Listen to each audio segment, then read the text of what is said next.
sudah diundang ya diundang oleh pemerintah provinsi dan kabupaten, tapi tidak melakukan sosialisasi ke bawah gitu.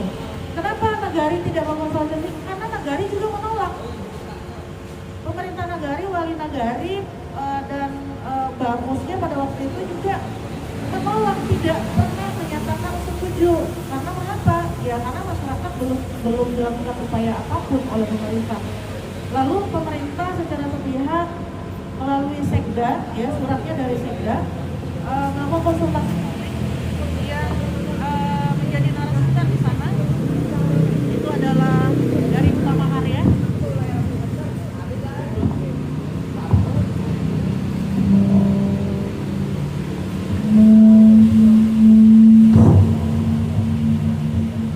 Lalu konsultasi publik itu difasilitasi oleh pemerintah daerah kabupaten, ya, yang mengundang itu ada PUPR kemudian Sekda.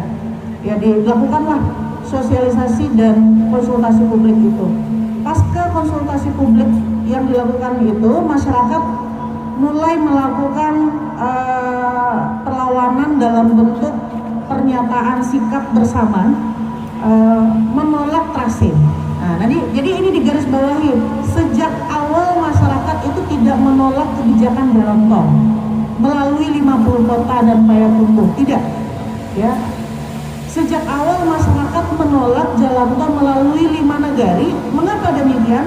Karena 5 Nagari mulai dari Gurun, Lubuk Batingko, Taibarweh, Kota Tangah Simalanggang, kemudian Kota Baru Simalanggang, itu adalah permukiman padat penduduk. Ada 570 titik rumah, ya.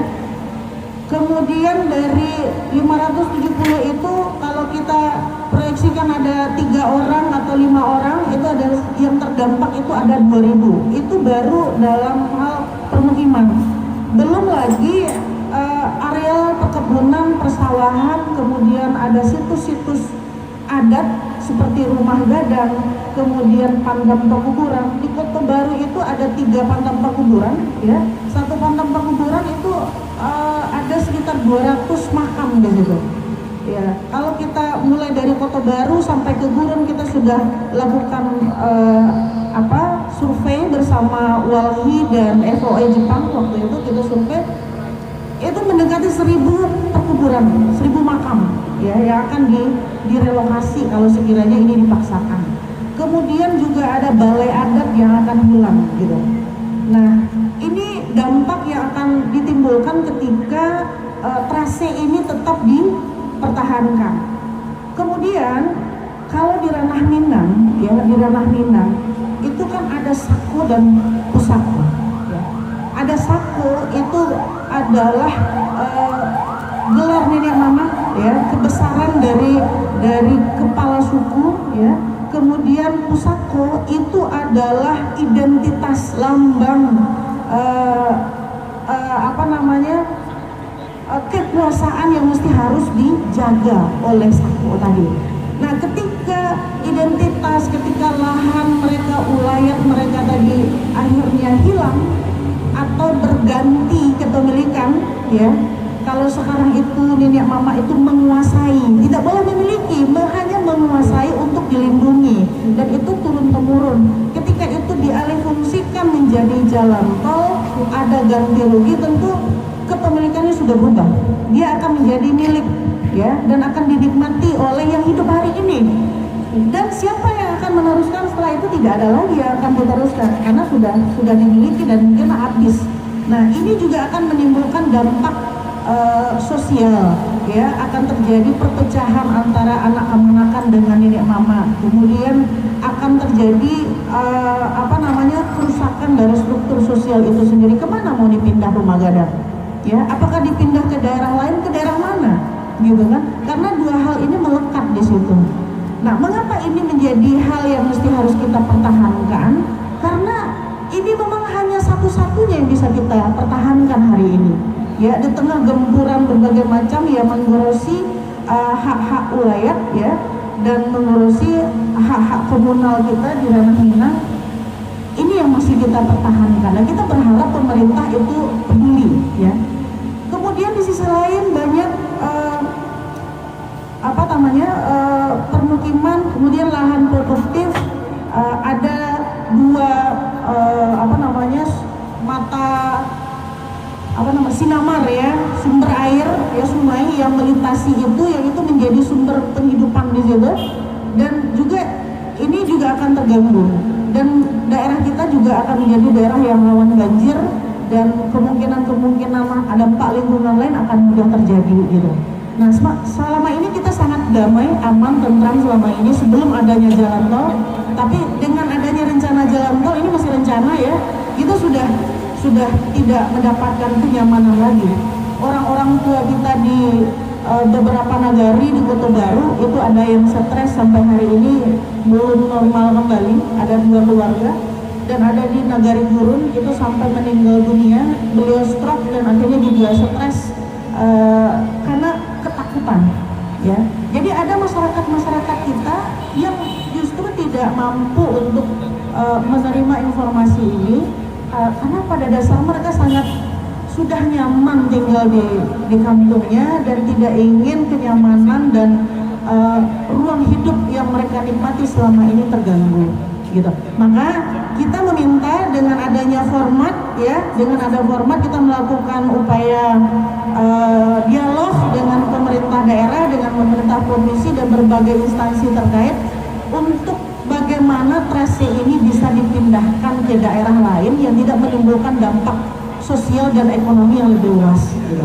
Nah, upaya ini tetap kita lakukan dari 2018 sampai sekarang ya, namun pada akhirnya pemerintah daerah dan provinsi tetap memaksakan dengan keluarnya surat dari Bupati 50 kota, kemudian surat dari Gubernur merekomendasikan trase melalui 5 nagari kepada Kementerian PUPR dan JICA gitu kan. Dan dengan surat itulah wali nagari, Bamus, kemudian ketua-ketua kan bersama format itu sudah mengirimkan surat ke Bupati, ke Gubernur, ke JICA untuk memberikan penjelasan kami menolak trase ini, bukan menolak jalan tol, tapi kami meminta trase dialihkan gitu. Namun akan tetapi akhirnya memang Bamus kemudian wali nagari ya, karena mereka adalah institusi pemerintah, perpanjangan pemerintah daerah, akhirnya mereka mendapatkan upaya intimidasi dari pemerintah daerah. Ya, mereka dipanggil, ketika mereka bersama-sama mereka masih konsisten bersama masyarakat. Tapi akhirnya mereka dipanggil satu persatu, dan akhirnya kita tidak tahu setelah dipanggil satu persatu beberapa wali nagari dan beberapa Bamus akhirnya mereka lemah dan akhirnya mereka tidak sekuat seperti biasa. Nah, namun perjuangan masyarakat sampai pada hari ini, perjuangan berapa orang Bamus dan beberapa orang wali nagari sampai saat ini masih bersama masyarakat, dan inilah yang sebenarnya yang kita harapkan ke depan, bagaimana trase ini bisa dialihkan.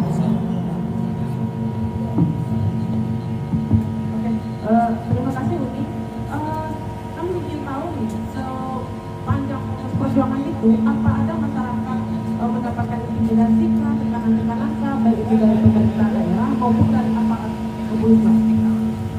Ya, sejauh ini bentuk intimidasi yang didapatkan oleh masyarakat ya, ini pengakuan dari masyarakat ke kita, bentuknya adalah tekanan psikologis ya, tekanan psikologis yang dilakukan oleh orang-orang, oknum-oknum yang kita tidak jelas institusinya dari mana, yang penting yang jelas ada beberapa oknum yang kita sudah mengantongi nama-namanya dan kita lihat ada keterkaitan dengan pihak pemerintah dan penyelenggara ya, dan mereka memberikan rasa kekhawatiran, ketakutan, intimidasi dan iming-iming. Jadi bentuknya itu, jadi iming-iming yang menyatakan nanti ganti ruginya besar gitu kan, nanti ganti ruginya 10 kali lipat gitu. Padahal kita tahu sendiri di dalam undang-undang itu jelas sekali proses ganti rugi itu tidak bisa akan keluar dari konstitusi gitu lah, dari aturan yang sudah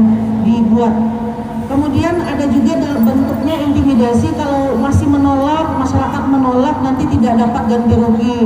Kalau masyarakat menolak nanti tidak dapatkan hak-haknya sebagai kalau sekarang kan ada yang hak yang diterima masyarakat dalam bentuk BLT, dalam bentuk apa segala macam dari pemerintah, itu nggak bakalan diterima gitu kan. Jadi ada hal-hal intimidasi semacam itu. Kemudian juga nggak mungkin lah ini akan bisa ditolak. Ini kan pemerintah, ini negara. Nah, tapi penolakan ini sebenarnya kan sudah dijamin oleh negara, bahkan dilindungi ya, bahwasanya siapapun warga negara yang melakukan pembelaan terhadap lingkungan hidup ya, itu dilindungi secara pidana, tidak bisa dituntut secara pidana dan perdata. Itu disebutkan di dalam undang-undang ya. Dan akan tapi masyarakat dibodohi ya, kemudian diiming-imingi. Nah, itu yang mereka coba lakukan. Kemudian upaya pecah belah, mereka hadirkan kelompok masyarakat lain ya untuk melakukan intimidasi kepada masyarakat yang lain juga. Jadi kita yang sejak awal mendapatkan mandat dari masyarakat Lima Nagari, mandat itu dalam bentuk tertulis, dan mengapa kami format sampai hari ini selalu lantang dan berani, karena kita punya data. Jadi semua masyarakat yang ingin diperjuangkan haknya, itu datanya sudah ada di format dalam bentuk KTP, dalam bentuk KK, dalam bentuk pernyataan sikap. Dan hari ini itu kita sudah kantongi dan kita cukup kuat ya, dan itu yang membuat kita tetap konsisten hingga hari ini. Benar apa yang dikatakan oleh Uni FI, bahwasanya orang yang ingin melindungi lingkungan mereka, itu undang-undang sudah mengatur bapak-bapak ibu-ibu. Jadi harapannya kita jangan takut gitu. Benar, tadi di undang-undang lingkungan tahun 2009 itu di pasal 66 itu kita dilindungi. Kenapa? Karena kita membantu negara ini, kita mengingatkan negara gitu kan. Tapi faktanya kita dimusuhi loh ini ya. Terus kemudian bisa kita tangkap dari cerita yang diceritakan oleh Bang Riyadi itu, negara itu ternyata punya motif yang sama untuk menghindari hak-hak masyarakatnya gitu ya. Ada intimidasi, ada kriminalisasi, kalau di RK itu kriminalisasi dalam proses hukum begitu ya. Nah, tapi tetap di 50 kota walaupun tidak sampai proses hukum, tetap ada intimidasi yang dilakukan oleh pihak-pihak tertentu yang berkepentingan ya. Jadi dari sini, dari dua kasus yang sudah kita dengar dari Airpanis dari 50 kota ini, kita bisa tangkap bahwa pembangunan itu memakan korban. Nah, kita harus berjuang. Kenapa? Ternyata efek dari pembangunan itu tidak hanya soal lingkungan, tetapi ada identitas yang akan hilang. Akan ada hilang budaya, akan hilang penguburan yang lebih kurang 1000 ya Uni ya. Dan itu identitas dari kaum-kaum yang ada di sana gitu, yang ada di wilayah adat seperti itu. Sementara sebenarnya di undang-undang kita, konstitusi kita itu mengakui adanya masyarakat hukum adat itu. Sepanjang itu diakui dan keberadaan mereka diakui gitu. Namun faktanya undang-undang tentang masyarakat hukum adat sampai hari ini itu belum dilahirkan oleh negara gitu. Kita tidak tahu kenapa, apakah negara kemudian akan takut kalau itu disahkan, maka hampir di seluruh Nusantara ini masyarakat hukum adat ada begitu ya. Sementara mereka punya kepentingan besar gitu ya. Mereka punya bisnis, mereka lebih mementingkan di mana kemudian perusahaan itu negara bisa mendapatkan untung gitu. Bukan untung ya. Oke, menarik cerita dari pengalaman yang diceritakan oleh pejuang hak dari Airpanis dan 50 kota. Sekarang kita coba dengar juga gimana cerita dan tantangan yang dilalui oleh pejuang hak dari Padang, yang ini untuk kasus stockpile batubara di Paranawe. Ini barangkali sepertinya memang tidak mirip, tetapi ini berdampak juga. Ini ada sektoral lingkungan juga di sini, ada soal pencemaran lingkungan juga di sini. Oke, barangkali ibu bisa ceritakan ke kami semua di sini bagaimana itu, kenapa warga Paranawe menentang gitu. Terus apa sih tantangan yang didapati selama proses perjuangan itu gitu. Oke, silakan Bu, silakan. Terima kasih untuk kesempatannya. Assalamualaikum warahmatullahi wabarakatuh. Jadi permasalahan kami ini sebenarnya dimulai pada akhir 2021, yaitu sekitar bulan September atau Oktober 2021. sebelah tempat saya dan masuk ke wilayah RT saya juga, itu ada penyewa untuk stopel batubara. Pada tahun itu batubara mereka dibawa dari Sawalunto, dan kalau dibandingkan dari dulu dan sekarang itu debunya sangat berbeda jauh sekali. Kalau yang dari Sawalunto itu agak minim, walaupun ada debunya tapi agak minim ya, karena kalau yang saya lihat dan saya ketahui, kalau dari maksudnya kalau batu bara dari Sawalunto itu kan masih berupa memang batu ya, kepingan batu bara, jadi minimal lah debunya.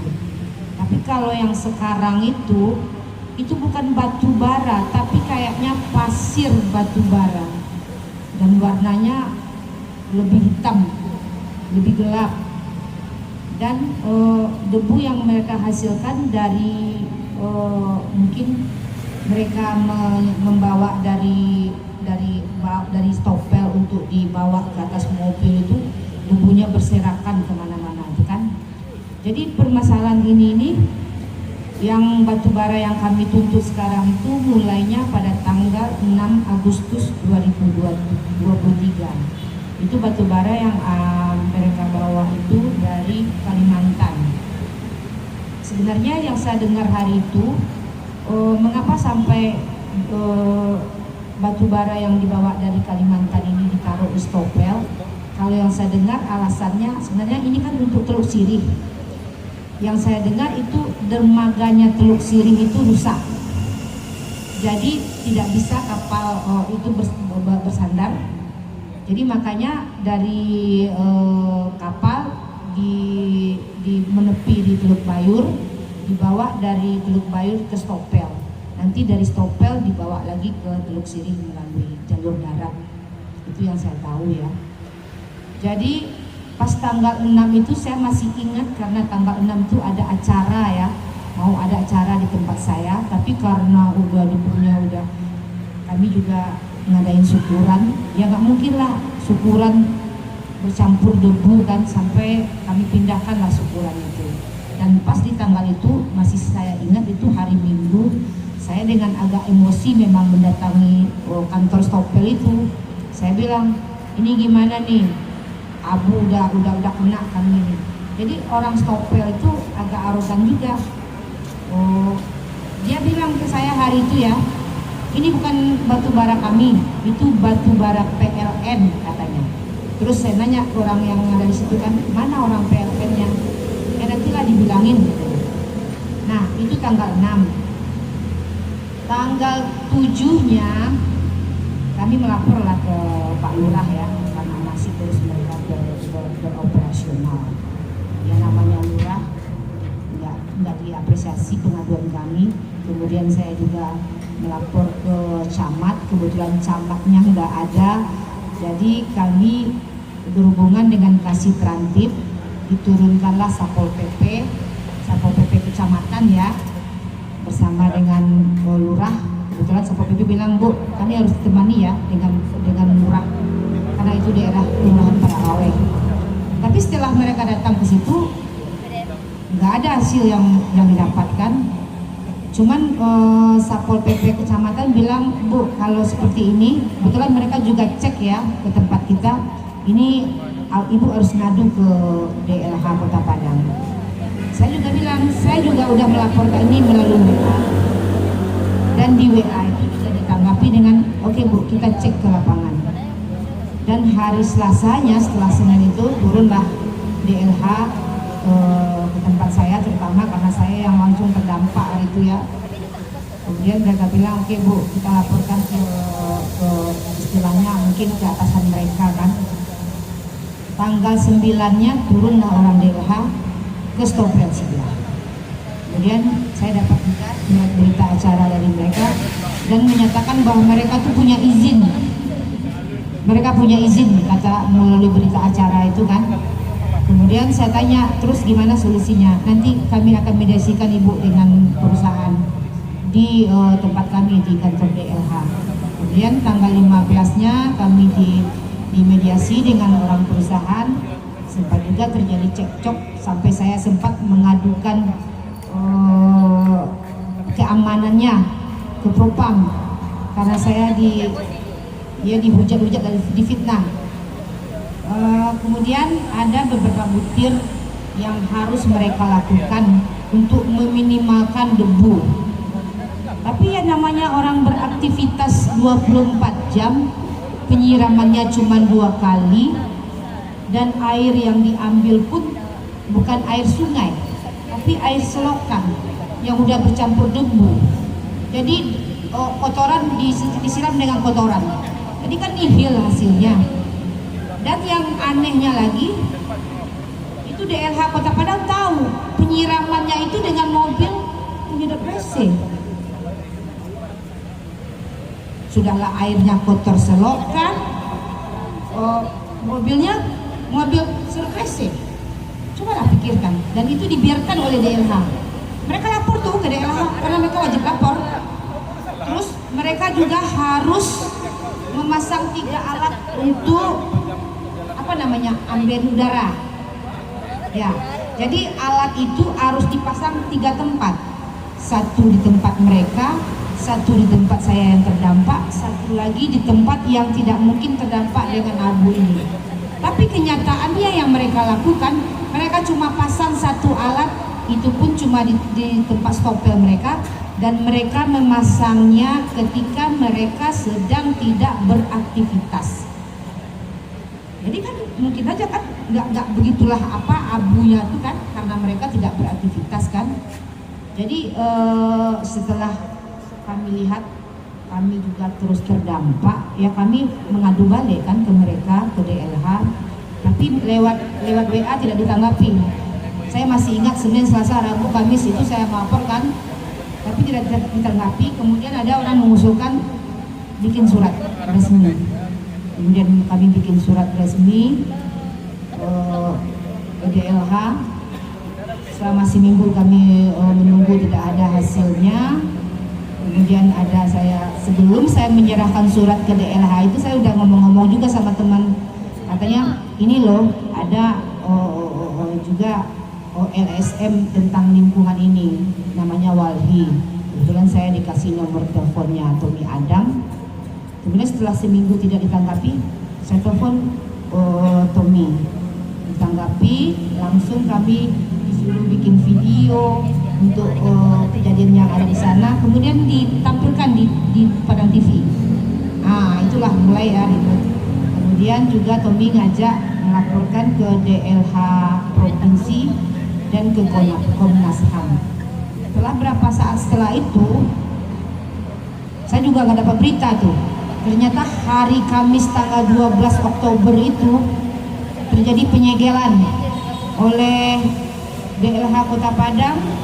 Kalau nggak salah juga ada DLH Provinsi, gabungan lah, ada Polsek, ada Polres, ada Kejaksaan, pokoknya banyak lah. Surprise banget hari itu, sampai saya melakukan sujud syukur. Alhamdulillah, berarti pekerjaan usaha yang kami lakukan berapa bulan ini menghasilkan. Ya gembira-gembira. 2 jam setelah itu masuk lagi untuk mengisi stopel itu dari Teluk Bayu. Coba bayangkan 2 jam setelah penyegelan. Berarti kan mereka benar-benar hebat, backingan mereka ya, benar-benar hebat. Dan sampai saat ini, jadi nggak ada gunanya DLH Kota Padang menyegel. Yang lain-lainnya juga gabungan Polsek, Polres.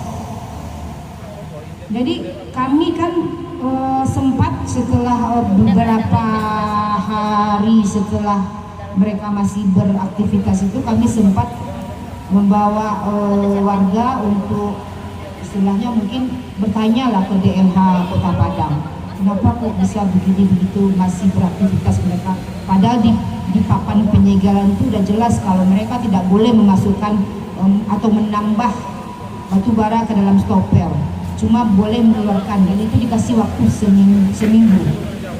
Dan kayaknya orang DLH-nya ya gimana ya, kebetulan waktu itu yang ada cuman yang si Fuad itu, dan mereka mengatakan mereka nggak mampu. Kami juga pergi ke DLH Provinsi, sekalian kami juga menyerahkan formulir kerugian-kerugian kami yang terdampak dari pencemaran abu batubara ini. Ada yang sakit, ada yang nggak buka toko, ada yang nggak buka kedai.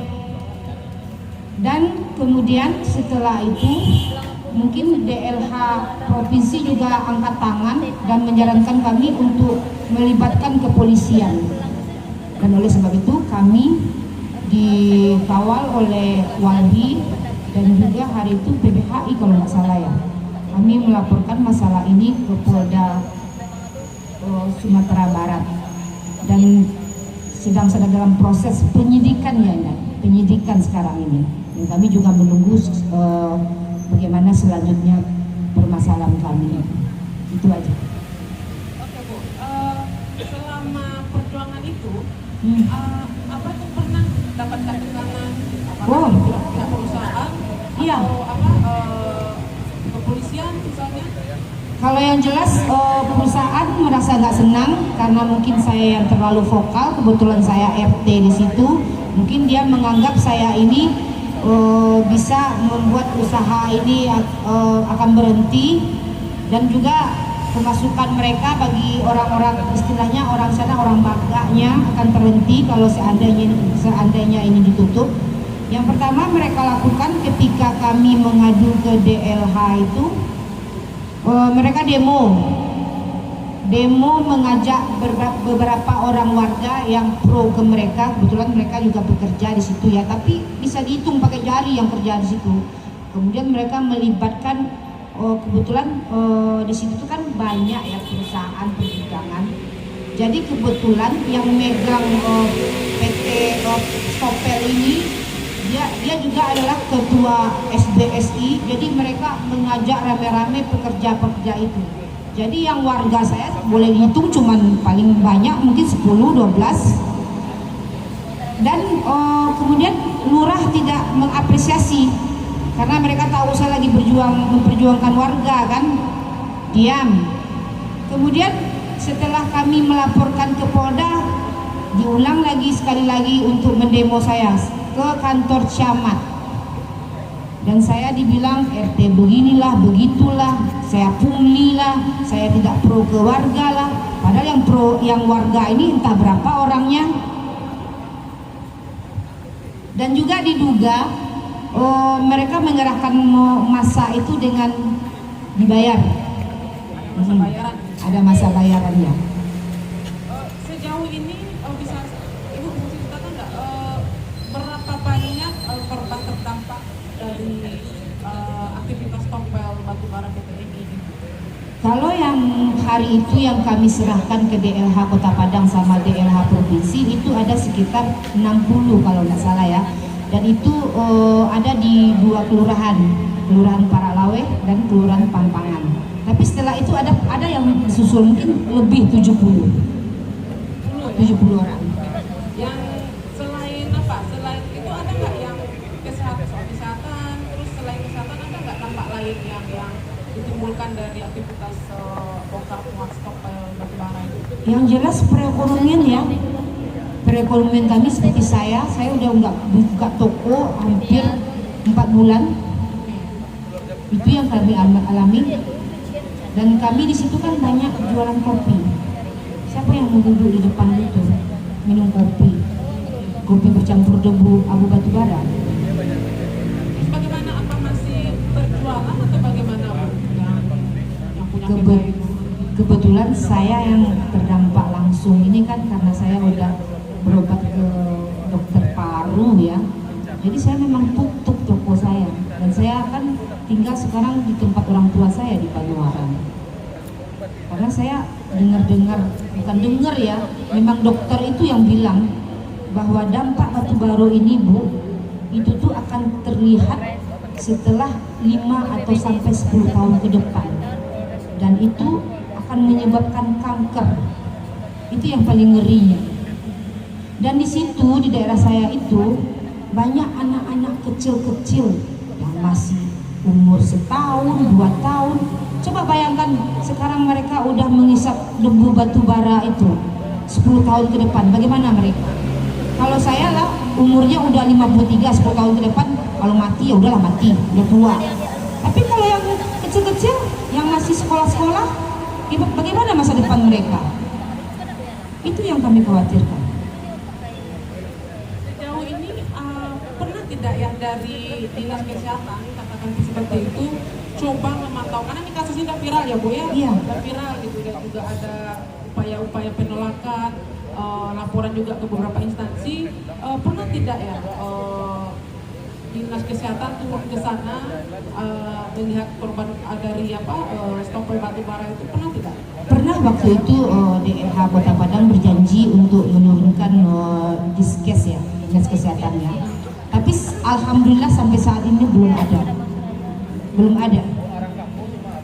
Ya, satu lagi Bu, ini soal keberadaan stokpil batu bara. Pernah tidak masyarakat dilibatkan oleh pihak perusahaan ataupun mensosialisasikan soal aktivitas stokpil ini? Nggak ada. Mereka ibarat penjajah masuk ke negeri orang tanpa permisi. Ya, karena Ibu bilang tadi Ibu ke PRT di sana ya? Iya, betul. Dan posisi rumah Ibu Di sebelah. bersebelahan gitu. Cuma pagar Nggak di ada atas. assalamualaikumnya gitu. Nggak ada.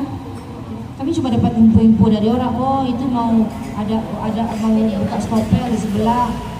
Nggak ada. Ya, jadi begini ya, memang niat buruk itu selalu diawali dengan hal-hal yang buruk juga gitu.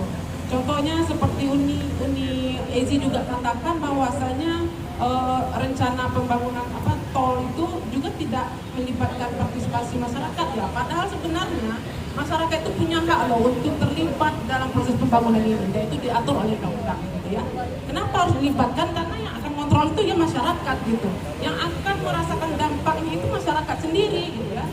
Karena gini, di Minang itu khususnya masyarakat hukum adat, mayoritas itu masyarakat hukum adat. Apapun bentuk pembangunan itu akan berurusan dengan tanah adat begitu ya. Nah, harusnya pemerintah itu hadir untuk melindungi masyarakat hukum adat gitu.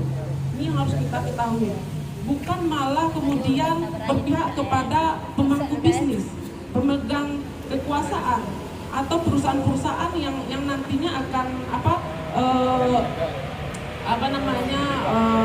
melakukan pembangunan yang notabene-nya nanti itu lokasinya tetap akan berurusan dengan masyarakat hukum adat begitu ya. Nah, memang partisipasi masyarakat itu menjadi bagian penting, bukan penting lagi, memang harus dilibatkan begitu. Nah, unik memang pengalaman yang sudah diceritakan oleh Bang Yadi, Uni Ezi dan Ibu E tadi, dan juga memang proses pembangunan itu banyak tekanan bagi pejuang-pejuang atau masyarakat yang menentang penolakan pembangunan itu gitu. Oke, kita akan coba dengar juga ini bagaimana cerita dari Lubu Basung. Ini kabarnya ada perusahaan nakal ini ya, nggak ada izin tapi masih beraktivitas gitu ya. Nah, kemudian kabarnya juga masyarakat Lubu Basung ini juga udah banyak upaya penolakan dilakukan. Dan ya, kita akan dengar seberapa besar tantangan selama perjuangan masyarakat Lubu Basung dan Manggopo ini. Kemudian apa tantangan yang mereka hadapi, apakah ada ancaman juga, apakah ada teror juga, lalu seperti apa kemudian perjuangan itu dilakukan dari perjuangan dimulai sampai saat ini. Oke, silakan Pak Datuk. Terima kasih. Bismillahirrahmanirrahim. Assalamualaikum warahmatullahi wabarakatuh.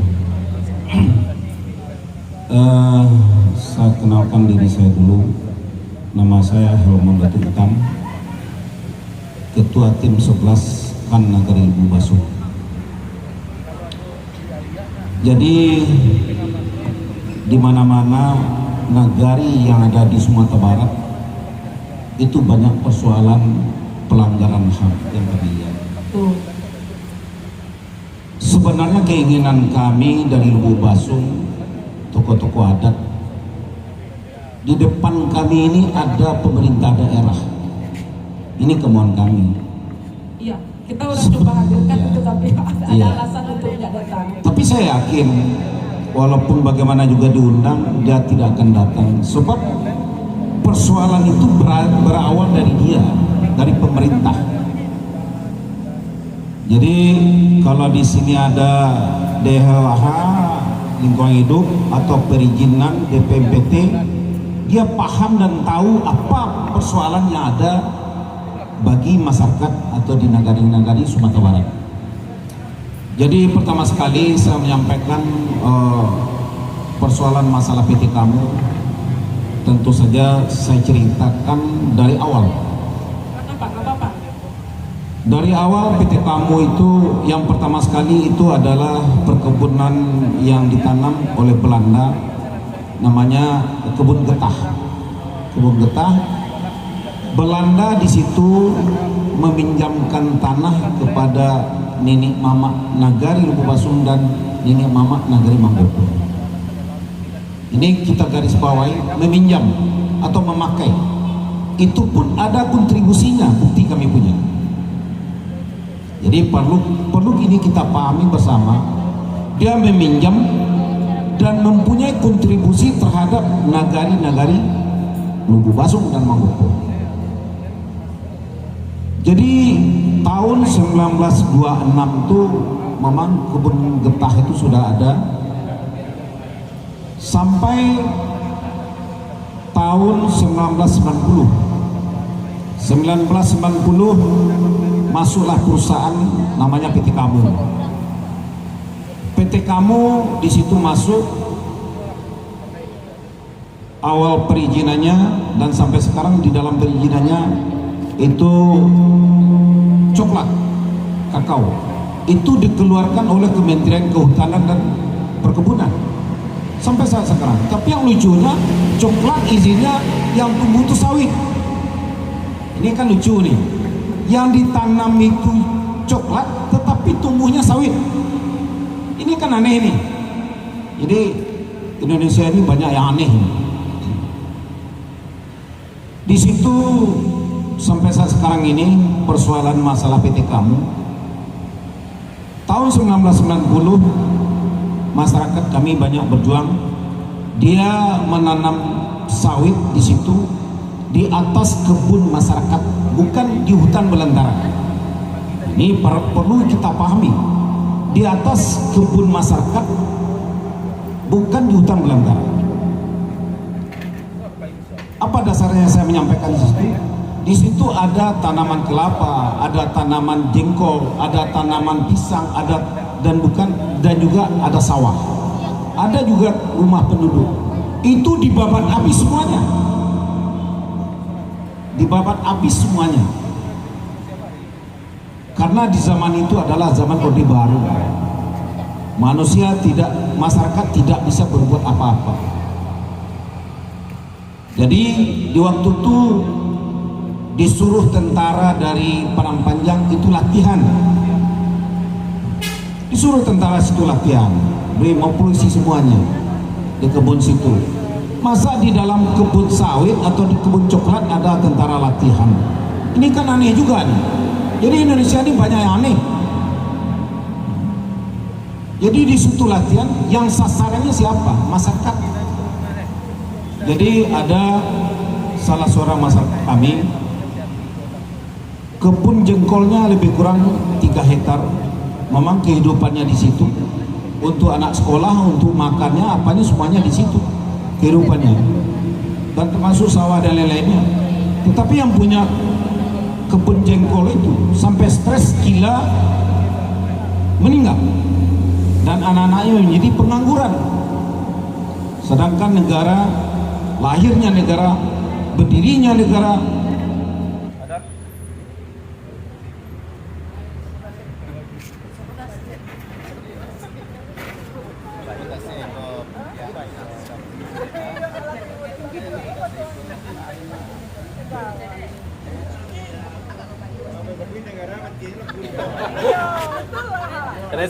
kepada bapak-bapak dan ibu-ibu yang di depan itu terkait apa sih apa sih rencana bapak-bapak dan ibu-ibu yang sedang memperjuangkan haknya di lingkungan masing-masing itu, bagaimana sih apa sih yang akan bapak-bapak dan ibu-ibu lakukan di tempatnya masing-masing? Mungkin itu aja. Saya kembalikan kepada itu bisa terwujud karena kenapa? Karena masyarakat sampai hari ini itu masih konsisten. Mereka berupaya untuk melakukan pecah belah tapi itu tidak tercapai.